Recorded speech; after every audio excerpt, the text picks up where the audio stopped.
Beth slid the mug of coffee across the kitchen counter and watched her husband Mark as he scrolled through his phone. He seemed distracted, barely acknowledging her as she sat down across from him. It wasn't like him. Usually, their mornings were filled with chatter, sharing plans for the day, or discussing the latest episode of their favorite crime drama. Now, there was silence, a strange, heavy silence. Mark, she ventured, keeping her tone light. Did you sleep okay last night? You've been quiet lately. He looked up briefly, forcing a smile that didn't quite reach his eyes. Yeah, just work stuff on my mind. You know how it is. Beth nodded, but she didn't know how it was. Mark had always been a rock, steady and dependable, even when things got tough at his accounting firm. This new version of him, distant and preoccupied, felt foreign. Her instincts told her something was off, but she wasn't ready to push him. Not yet. Later that day, as Beth returned home from her shift at the elementary school, she noticed a subtle change in the house. A drawer in the living room, one that usually held their household budget folder, was slightly ajar. Curiosity tugged at her, but she brushed it off, convincing herself it was nothing. That night, as Mark got ready for bed, Beth decided to try again. She leaned against the doorframe of their bedroom, watching him unbutton his shirt. Are you sure you're okay? You've been so distant lately. He hesitated, then turned to her with a faint grin. I promise, Beth, everything's fine. Just trust me, okay? Trust you? She repeated, her eyebrows arching. Mark, I do trust you, but you're making it hard not to worry when you keep brushing me off. He sighed, stepping closer to her. I know I've been distracted, and I'm sorry. I'll explain everything soon, I promise. Just give me a little time. His words were reassuring, but his tone was not. It felt rehearsed, like he was trying to keep her from digging deeper. Beth wanted to press him further, but she could see the exhaustion in his eyes. She let it go, at least for now. Over the next week, Beth's unease grew. Mark was spending more time on his laptop in the evenings, closing it abruptly whenever she walked into the room. Once, she heard him on the phone in their home office, speaking in hushed tones. She strained to catch his words, but could only make out snippets. Yes, I understand. No, it has to be perfect. I'll make it work. Her heart sank. Who was he talking to? What had to be perfect? That night, as they lay in bed, she stared at the ceiling, her mind racing. Was he planning something behind her back? The thought of betrayal crossed her mind, but she dismissed it just as quickly. Mark wasn't like that. Was he? One rainy afternoon, as Beth tidied up the house, she came across his briefcase on the kitchen table. The latch was undone, and a corner of an envelope peeked out. Her fingers hovered over it, her heart pounding. Don't be that wife, she told herself, but curiosity won out. She slipped the envelope out and unfolded the paper inside. Her breath caught. It was a receipt for a large cash withdrawal, more than they ever spent on anything outside their mortgage. Beth froze, her thoughts spiraling. Was he in trouble? Gambling? Maybe? Or worse? Her mind raced through every possibility, each more unsettling than the last. She quickly returned the envelope to the briefcase and snapped it shut, guilt gnawing at her. But now she had to know. That evening, she decided to test him. Mark, she began casually over dinner, I was thinking we should plan a weekend getaway. Maybe to the mountains? He looked up from his plate, surprised. The mountains? Yeah, we haven't gone anywhere in ages. It could be fun. Mark hesitated, his fork hovering midair. I don't think now's a good time. Work's been crazy, and, well, money's tight. Money's tight, Beth echoed, her voice sharper than she intended. Since when? We've been careful, haven't we? Mark's jaw tightened. Beth, I know it doesn't seem like it, but everything's under control. Can we not make a big deal out of this? She leaned back in her chair, crossing her arms. Mark, I'm not making a big deal. I'm just asking questions. Something's going on, and you're not telling me. His eyes softened, and for a moment she thought he might open up. But instead, he reached across the table, taking her hand in his. I swear, Beth, you'll understand soon. Just trust me, okay? It was the same refrain, but now it felt like a wall between them. Beth nodded reluctantly, but the knot in her stomach tightened. That night, as Mark slept beside her, Beth stayed awake, her mind whirring. She replayed their conversations, his strange behavior, the receipt. What was he hiding? She needed answers, but she didn't know where to start. All she knew was that her husband, the man she thought she knew better than anyone, was keeping something from her. And whatever it was, She was determined to find out. Beth couldn't shake the unease that had settled in her chest. Mark's behavior lingered in her thoughts, the kind of lingering that turned ordinary moments into sharp questions. One evening, after another cryptic remark from him, she decided she couldn't simply wait for answers. She needed to take matters into her own hands. It started innocently enough. Mark had left for an early meeting, his briefcase in hand, and Beth was left alone in the quiet house. As she tidied up the living room, her eyes fell on his laptop bag. The zipper was slightly open, revealing the edge of a manila folder. Her curiosity flared. Just a peek, she murmured, almost as if saying it aloud would justify what she was about to do. Her hands trembled as she pulled the folder free. Inside, she found printed itineraries, but they weren't labeled. One of them caught her eye. Naples, Capri, Florence. Beth's stomach flipped. Why would Mark have an itinerary for Italy? Her mind raced. It could be a work trip, she reasoned, but Mark had never mentioned anything about work taking him overseas. She flipped through the other papers. There were references to hotel reservations, train tickets, even a payment confirmation for a private villa. The dates were for 3 weeks from now. The knot in her stomach tightened. Why didn't he tell me? She whispered to herself. What is this? As she put the folder back into the bag, her hands brushed against something else. It was a small, pocket-sized notebook. Unable to resist, she opened it. Inside, Mark had written short notes in his tight, deliberate handwriting. Confirm reservation by Friday. Need more overtime. Avoid unnecessary questions. The last note hit her like a slap. Avoid unnecessary questions. Was he hiding this from her on purpose? Why? She shoved the notebook back into the bag, her heart pounding. This wasn't just strange behavior anymore. It felt like a secret.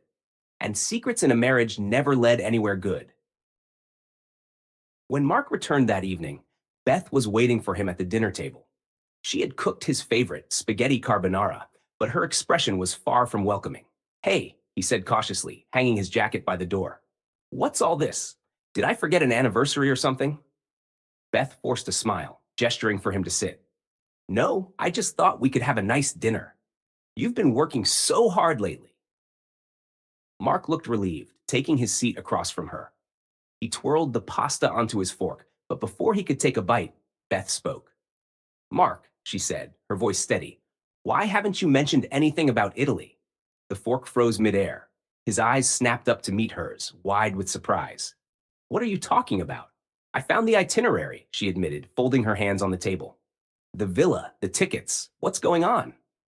Mark set his fork down slowly, his expression shifting from shock to something unrateable. Beth, I can explain. Well, I'm waiting, she said, her tone sharper than she intended. Because right now, it feels like you're planning a trip without me. His face softened, and he reached across the table to take her hand. It's not what you think. Then tell me what it is, she pressed. Because honestly, Mark, I'm starting to feel like I don't know what's going on in our own marriage. Mark hesitated, the words seemingly caught in his throat. Finally, he sighed. It's a work thing, he said. One of our clients is based in Italy, and they've asked me to oversee some financial restructuring. Really? Beth said, narrowing her eyes. Then why the villa? Why the private bookings? Why not just tell me? It's complicated, he said, pulling his hand away. I didn't want to stress you out.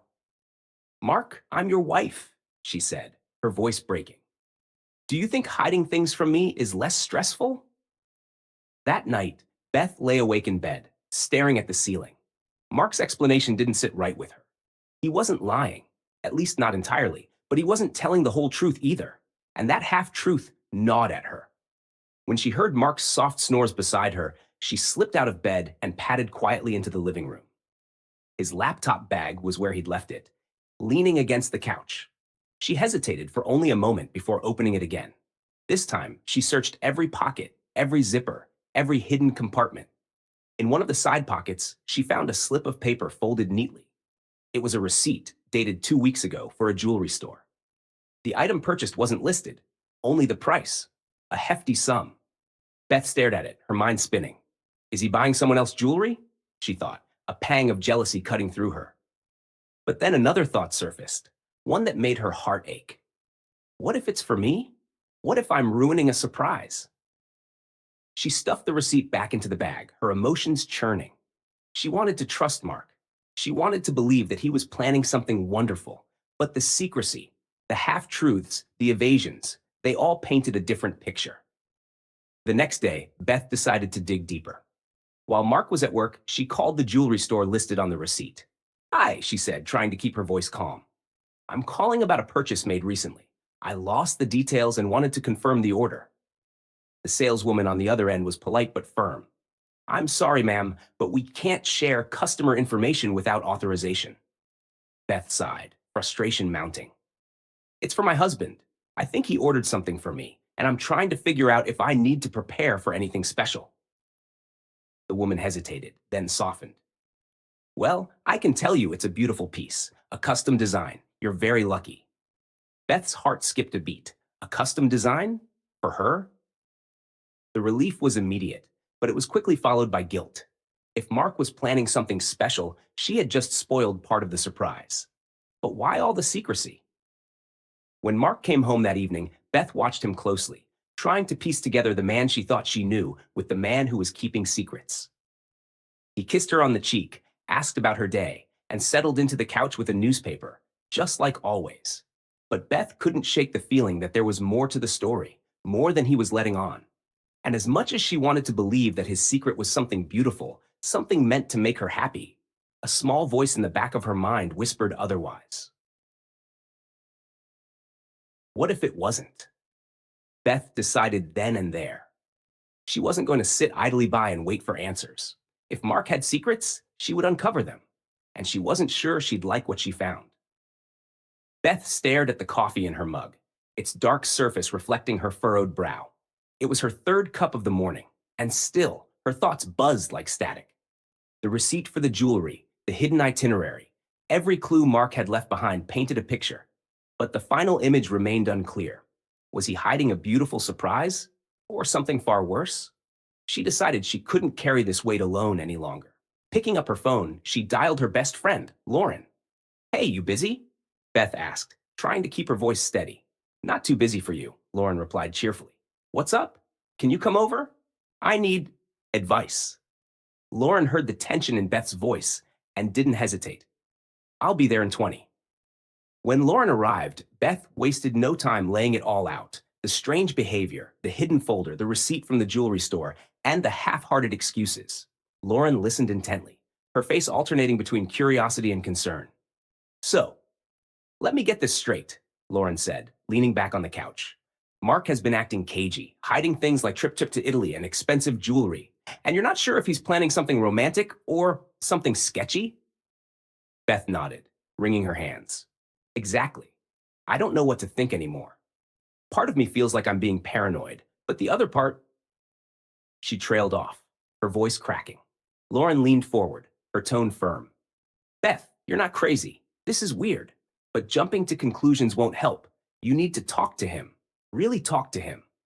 "I've tried," Beth said, frustration creeping into her voice. "He keeps telling me to trust him and that I'll understand soon.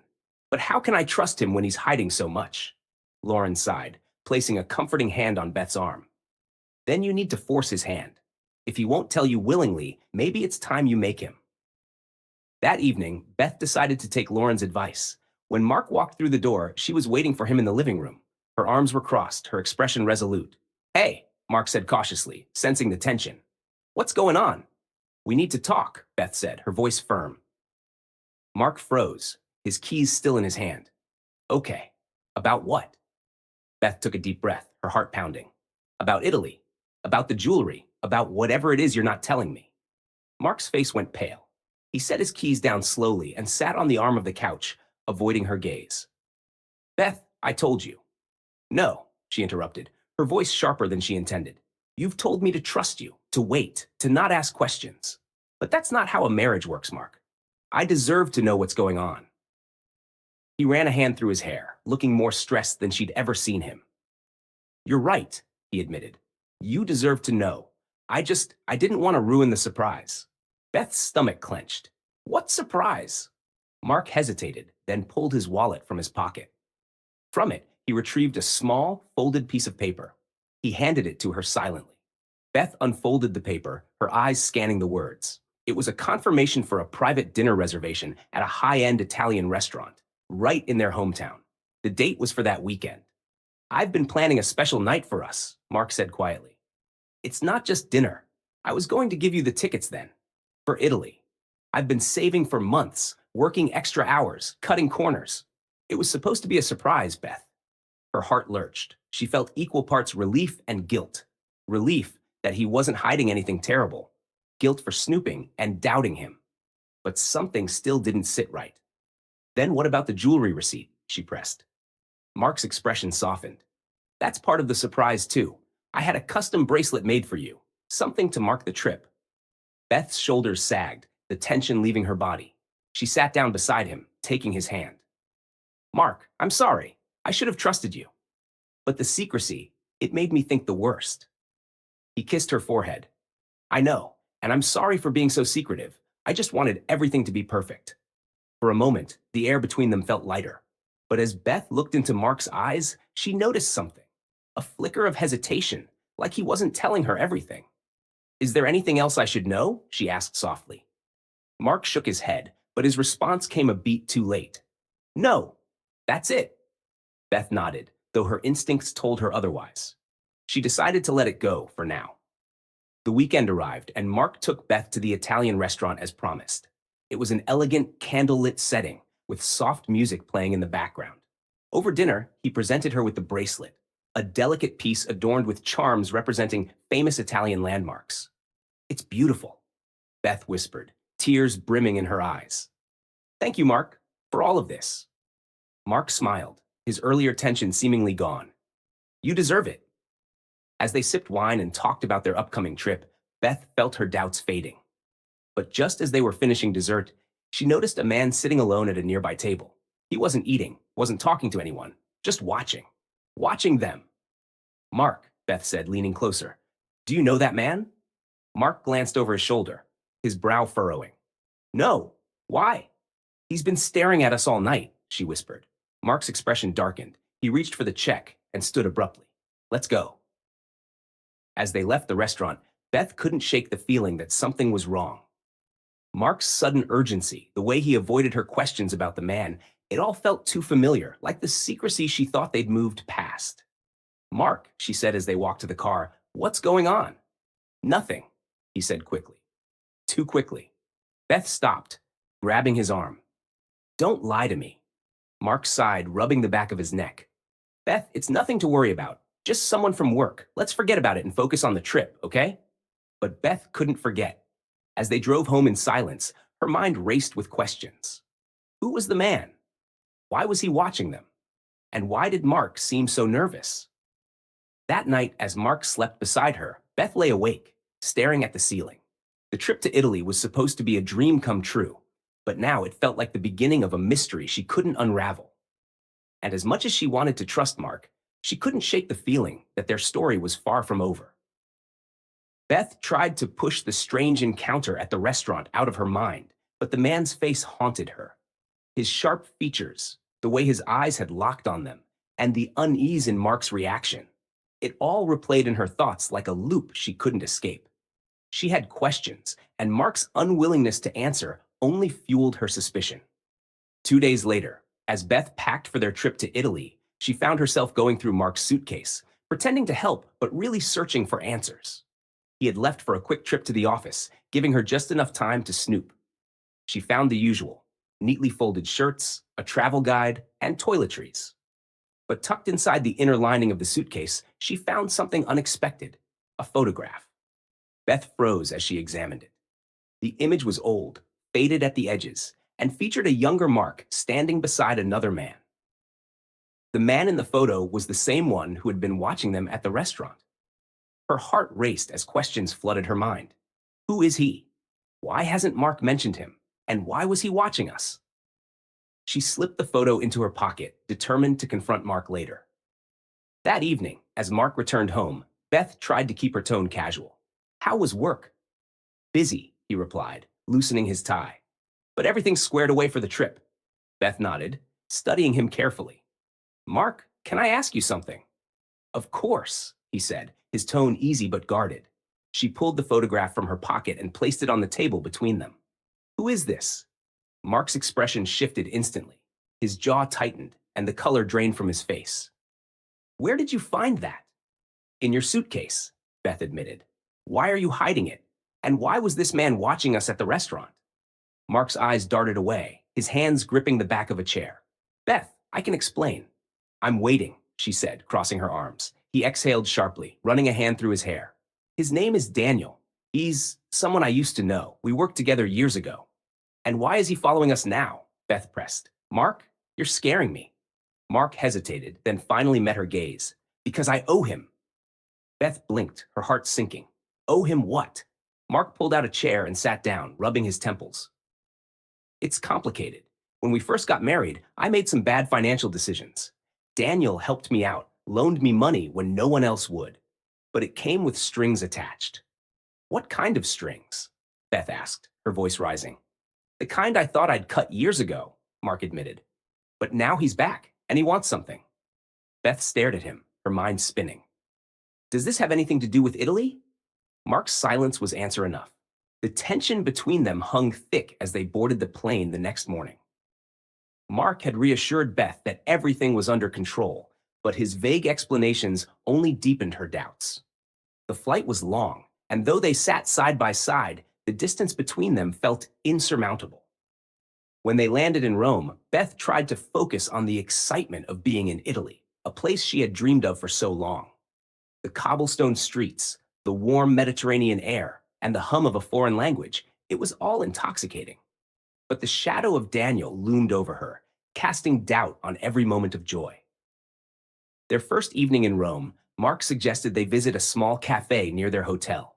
It was charming, with flickering candles and the smell of freshly baked bread wafting through the air. Beth sipped her wine, trying to lose herself in the romance of the moment. But as her gaze wandered, she saw him again. Daniel. He was seated at a table across the room, his piercing eyes fixed on them. Her stomach churned. Mark, she whispered urgently, he's here. Mark followed her gaze, his expression hardening. Stay here, he said, his voice low. What, Mark, no? But he was already standing, making his way toward Daniel. Beth watched in stunned silence as the two men exchanged words. She couldn't hear them over the clinking of glasses and the soft hum of conversation, but their body language spoke volumes. Mark's fists clenched at his sides, while Daniel leaned back in his chair, smug and unbothered. Finally, Mark returned to the table, his face a storm of frustration. Let's go, he said curtly, grabbing her hand. Mark, what did he say? Beth demanded as they walked briskly back to the hotel. I'll handle it, he replied, his tone brooking no argument. That's not good enough, Beth said, yanking her hand free. I need to know what's going on. Why is he following us? Mark stopped, turning to face her. He wants money, Beth. A lot of it. And if I don't pay him back, he's threatening to ruin us. Beth felt like the ground had been pulled out from under her. How much? More than we have, Mark admitted, his voice barely above a whisper. But I'll figure it out. I promise. Tears welled in Beth's eyes. Mark, why didn't you tell me this sooner? We could have faced it together. I didn't want to ruin this trip, he said, his voice breaking. I didn't want to ruin us. Beth shook her head, the weight of the revelation pressing down on her. It's already ruined, Mark. Because you didn't trust me. The next day, Beth woke up determined to take matters into her own hands. While Mark was in the shower, she slipped out of the hotel room and headed to the cafe where they had seen Daniel. She didn't know what she was going to say, but she knew she couldn't let this man continue to control their lives. Daniel was there, just as she had hoped, sipping an espresso as if he didn't have a care in the world. When he saw her approaching, he smiled, a predator who had just spotted his prey. Beth, he said smoothly. I was wondering when we'd get a chance to talk. You have no right to follow us, she said, her voice steady despite the anger boiling inside her. Whatever Mark owes you, we'll figure it out. But you're not going to ruin our lives. Daniel chuckled, leaning back in his chair. Oh, Beth, you have no idea what Mark hasn't told you. Her stomach twisted. What are you talking about? Did he mention why he needed the money in the first place? Daniel asked, his tone casual. Or how far he was willing to go to get it? Beth froze. What do you mean? Daniel leaned forward, his smile fading. Your husband isn't the man you think he is, and if you want to keep your perfect little life intact, you'll make sure he pays up. Or I'll make sure you lose everything. Beth's hands trembled as she turned and walked away, his words echoing in her mind. Your husband isn't the man you think he is. What had Mark done? And was their love strong enough to survive the truth? Beth couldn't shake Daniel's words. They echoed in her mind as she walked back to the hotel, the cobblestones uneven beneath her feet. The man she had trusted with her life, the man who had promised her forever, was hiding something far deeper than she had imagined. And now the weight of those secrets felt unbearable.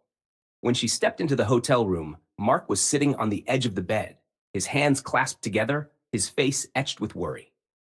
Where were you? He asked sharply, standing as soon as he saw her. I went for a walk, Beth said, brushing past him. Don't lie to me, Beth. His tone had an edge she'd never heard before. I know you went to see him. She froze, her hand still on the handle of her purse. Slowly, she turned to face him. And why shouldn't I? He seems more willing to give me answers than you do. Mark's jaw tightened, and for a moment, she thought he might explode. But instead, he let out a long breath and sat back down. Beth, I was trying to protect you. Protect me? She repeated, her voice rising. By lying to me? By dragging me into this mess without telling me what's really going on? I didn't want you to worry, he said, his voice quiet.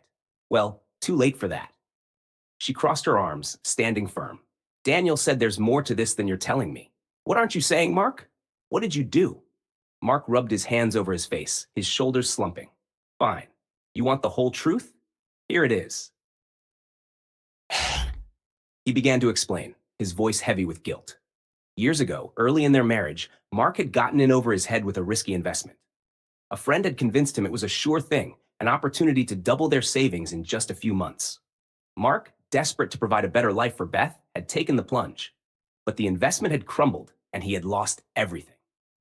Enter Daniel, a man who claimed he could fix the situation. He had offered Mark a loan with terms that seemed too good to be true. And they were. Mark soon realized that Daniel's money came with strings, illegal ones. But by the time he figured it out, it was too late. He owed Daniel more than money. He owed him favors. Beth listened in stunned silence as Mark recounted how he had spent years trying to pay Daniel back, fulfilling small requests here and there to chip away at his debt. But Daniel always found ways to keep him hooked, and the debt never seemed to shrink. And now he's back, Mark finished, his voice breaking. He wants more than I can give. He's threatening to ruin us if I don't pay him. Beth's mind reeled. She couldn't reconcile the man sitting in front of her with the one she thought she knew. What kind of favors? She asked, her voice trembling. Mark hesitated, then shook his head. You don't want to know. Beth stepped closer, her eyes narrowing. Try me. He looked up at her, his eyes filled with regret. I helped him launder money, just small amounts, here and there. I thought I could handle it, but it kept escalating. And now he wants me to do it again, on a much larger scale. Beth's stomach churned. So what are you going to do? I don't know, he admitted, his voice barely above a whisper. But I can't let him destroy us. That night, Beth lay awake, staring at the ceiling as Mark slept fitfully beside her. She felt like a stranger in her own life, caught between the man she loved and the storm he had brought to their door. She couldn't see a way out. At least, not one that didn't come with devastating consequences. The next morning, as they explored the streets of Florence, Beth tried to act normal. She smiled at Mark's jokes, marveled at the architecture, and even posed for pictures in front of the Duomo. But inside, she was planning. She wasn't going to let Daniel or Mark's mistakes destroy everything they had built. That evening, while Mark was in the shower, Beth called Lauren. I need your help, she said quietly, stepping out onto the balcony for privacy. What's going on? Lauren asked, her voice laced with concern. Beth quickly recounted everything, from Daniel's threats to Mark's illegal dealings. Lauren was silent for a moment before speaking. This sounds serious, Beth. Are you sure you're safe? I don't know, Beth admitted, her voice cracking. But I can't just sit here and do nothing. I need to find a way to deal with Daniel. Lauren hesitated. Beth, this isn't something you can handle on your own. You need to go to the police. I can't, Beth said firmly. If I do, Mark could go to jail. I need another way. Lauren sighed. Okay, then start by finding out everything you can about Daniel. If you know his weaknesses, you might be able to use them against him. Beth nodded, her resolve hardening. I'll figure it out. The next day, while Mark was distracted taking photos at a vineyard, Beth slipped away. She found an internet cafe in the small Tuscan town and began digging into Daniel's past. It didn't take long to uncover his criminal record: fraud, extortion, even a suspected connection to organized crime. But what caught her attention was a recent article about a failed business deal. Daniel had invested heavily in a luxury property that had gone under, leaving him millions in debt. Beth's mind raced. If Daniel was in financial trouble, his threats were likely a desperate attempt to recover his losses. That gave her leverage, if she could find a way to use it. That evening, Beth confronted Daniel at the same cafe where they had first seen him. Mark had no idea she had left the hotel. You're persistent, Daniel said, smirking as she approached his table. I like that.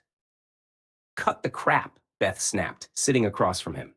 I know about your failed investment. You're in trouble, aren't you? Daniel's smirk faltered, just for a second. I don't know what you're talking about. Beth leaned in, her voice low and steady. I think you do. And I think you're using Mark to dig yourself out of the hole you're in. But here's the thing. If you push too hard, you'll lose everything. Because I'll make sure the authorities know exactly what you've been up to. Daniel's eyes narrowed. You're bluffing. Am I? Beth pulled a printout from her bag and slid it across the table. It was a copy of the article about his failed deal, complete with notes she had added, pointing out connections to his criminal activities. I wonder how the police would feel about this. Daniel stared at the paper, his jaw tightening. Finally, he leaned back, his expression dark. What do you want? Beth held his gaze, refusing to back down. Leave us alone, erase Mark's debt, and disappear. If you don't, I'll make sure you're the one who loses everything. For a long moment, Daniel said nothing. Then, slowly, he smiled.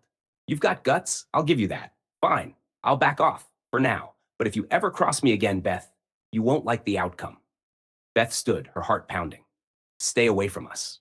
As she walked away, she didn't look back. She didn't need to. She had won, for now. But she knew this wasn't over. Daniel was a man who didn't forgive or forget. And while she had bought them time, the shadow of his presence would always linger. Beth didn't tell Mark about her confrontation with Daniel. As much as she wanted to believe she had neutralized the threat, she knew Daniel's words were more than a warning. They were a promise. She couldn't afford to let Mark spiral into panic or guilt. For now, she would let him think the storm had passed. The tension between them was palpable as they moved on to their final destination, a secluded villa in Tuscany. It was everything Beth had imagined: rolling vineyards, warm golden sunsets, and the faint scent of lavender in the air. But the beauty of the place felt like a cruel contrast to the turmoil brewing beneath the surface. As they unpacked, Mark tried to break the silence. Beth, I know things haven't been easy lately. She glanced at him, folding one of her dresses. That's putting it mildly. He stepped closer, his hands shoved into his pockets. I know I've made mistakes, big ones, and I know I don't deserve your forgiveness. Beth sighed, sitting on the edge of the bed. Mark, this isn't just about forgiveness. It's about trust. You didn't trust me enough to tell me the truth. Mark knelt in front of her, his eyes pleading. I was scared, scared of losing you, scared of dragging you into something dangerous. I thought I could handle it on my own. And look where that got us, Beth said, her voice soft but firm. Mark reached for her hands, his touch warm but hesitant. I'm sorry, Beth, for everything. I'll do whatever it takes to make this right. Beth looked at him, her heart torn. She wanted to believe him, but the damage felt too deep. Let's just get through this trip, she said finally. We'll figure out the rest when we're home. The next few days were a strange mix of beauty and tension. They visited local wineries, strolled through charming villages, and shared quiet dinners by candlelight. On the surface, it was the romantic getaway Beth had always dreamed of. But underneath, the unspoken weight of their problems lingered. One evening, as they sat on the villa's terrace watching the sun dip below the horizon, Mark surprised her. There's something I haven't told you, he said, his voice tentative. Beth tensed, her wine glass halfway to her lips. What now? I've been trying to find a way to fix this, he said. To fix us.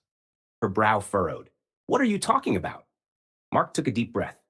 Before we left for Italy, I reached out to someone, a lawyer.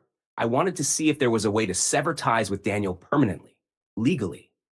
Beth set her glass down, her heart racing. And? Mark hesitated, then shook his head.